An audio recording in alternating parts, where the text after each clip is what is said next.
Colorado knows probably better than almost anybody, any other state in the country, how fierce Mother Nature can be. The town of Glenwood Springs just behind me is well known for the amount of tourists it brings here each year. But the way to get here, Interstate 70. We all remember last year when multiple mudslides shut down the corridor, proving detrimental to the state and the nation as a whole.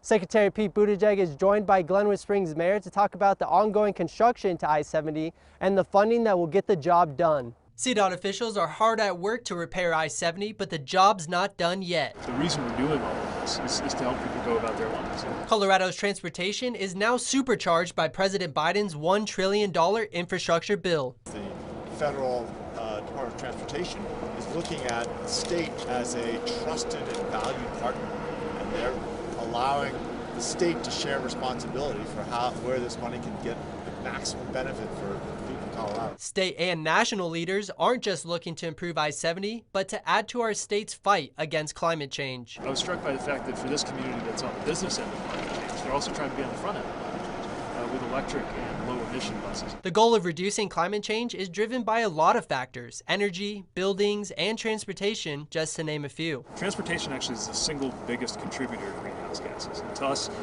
we view that as a challenge to try to be the biggest part of the solution. Electric vehicles are a huge part of it. Secretary Buttigieg says he's impressed to see the steps Colorado communities are taking to create more charging stations. Rural drivers are among those with the most to benefit for the simple reason that they tend to drive the most miles, buy the most gas and diesel, and will save the most money from fueling up with electric. We have to start thinking hard about what our legacy is going to be for the next generation of Coloradans and Americans. First on the Western Slope, I'm Austin Sack, KREX 5 News.